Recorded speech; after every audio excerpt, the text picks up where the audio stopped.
Hi hello YouTube family ఈరోజు మన వీడియోలో చాలా ఈజీగా సింపుల్గా చేసుకోవచ్చండి. ఈ పచ్చడి చాలా చాలా రుచిగా చాలా బాగుంటుంది. తప్పకుండా మీరు కూడా ట్రై చేయండి. ఇప్పుడు మనం వీడియో చూసేస్తాము. ముందుగా నేను పచ్చిమిరపకాయ ఎక్స్ట్రానే తీసుకున్నాను. దాంతోపాటు ఎర్రగడ్డ కూడా తీసుకోవాలి. ఇది చింతకాయ అండి, పచ్చి చింతకాయ చట్నీ చేస్తున్నా. ఇప్పుడు ఇది కూడా 2 నీళ్ళు ఇట్లా కడిగేసి పక్కనే పెట్టేసిన. పల్లీలు కూడా తీసుకొని ఇది ముందుగా మనం ముక్కలు చేసుకోవాలి. చిన్నదిగా ముక్కలుగా చేసుకొని మొత్తం అట్లే ముక్కలు చేసుకోవాలి. మొత్తం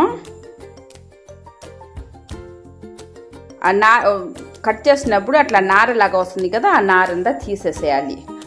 కాయ వచ్చి బాగా నాత కాయ ఉండాలి. ముదిరిన కాయ అయితే బాగుండదు, అన్ని ఇత్తనం ఎక్కువ ఉంటుంది కాబట్టి కొద్దిగా సేదు వస్తుంది అన్నమాట. ఓహరుగా ఉంటుంది. ఎప్పుడైనా చింతకాయ తీసుకున్నప్పుడు చాలా నాత కాయ ఉండాలి, అప్పుడు చట్నీకి చాలా బాగుంటుంది. ఆ తర్వాత మనం పచ్చిమిరపకాయ కూడా వేయించుకోవాలి. పచ్చిమిరపకాయ కూడా వేయించుకొని అట్లే దాంతోపాటు ఎర్రగడ్డ కూడా అది కూడా వేయించుకోవాలి. కొంతసేపు, మరి అంత ఎక్కువసేపు వేయనీయకూడదు. కొంతసేపు వేగితే సరిపోతుంది.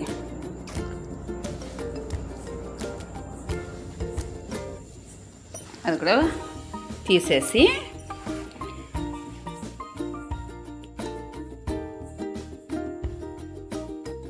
ఇంకా అదే కడాయిలోనే కొద్దిగా నూనె వేసుకొని ఆ తర్వాత మనం కట్ చేసి పెట్టుకునే చింతకాయ ఉంది కదా, ఆ చింతకాయన్ని వేసి బాగా ఇది కొద్దిగా తగ్గించుకొని కొంతసేపు ఒక 5 నిమిషాలు మనం ఉడికించుకోవాలి. ఇది అప్పుడే తీసేయకూడదు. కొంతసేపు ఉడకాలి. ఇది బాగా ఆ నూనెతోనే మనం అట్లా వేయించుకోవాలి. బాగా ఒక 5 నిమిషాలు అట్లా సన్న మంటల్లోనే వదిలేసేయాలి. బాగా మెత్తగా ఉడికిన తర్వాతనే ఇది తీసేసుకోవాలి. దీంతో పాటే పల్లీలు కూడా వేస్తున్నాను కాబట్టి పల్లి కూడా కొద్దిగా తీసుకొని అది కూడా వేయించుకొని పైన పొట్టు ఉంది కదా, పొట్టన్ని తీసేసేయాలి. పల్లి తక్కువైనా తీసుకోవాలి. కొద్దిగా దాంతో వేసుకుంటే చాలా రుచిగా ఉంటుంది, టేస్ట్ వస్తుంది అన్నమాట. కొద్దిగా పల్లి తీసుకొని బాగా మంచిగా వేయించుకొని ఇది కూడా దాంతో కలిపి చేసుకోవాలి.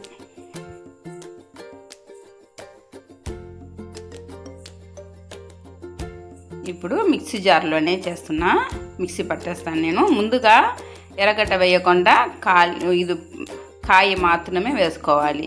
ఆ కాయతో పాటే వేయించి పెట్టుకున్న పచ్చిమిరపకాయకి పల్లీలు, తెల్లగడ్డ కూడా వేసుకొని ఉప్పు రుచికి తగినట్టు మనం వేసుకోవాలి చూసి.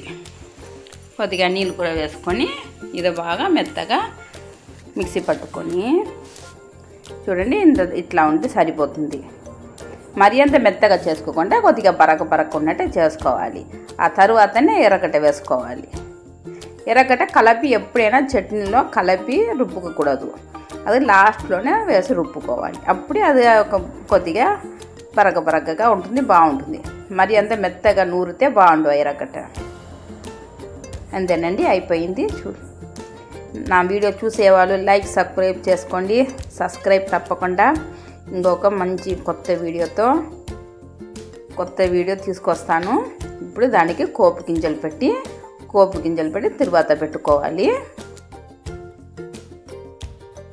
కొద్దిగా ఆవాలు వేసుకొని కరివేపాకు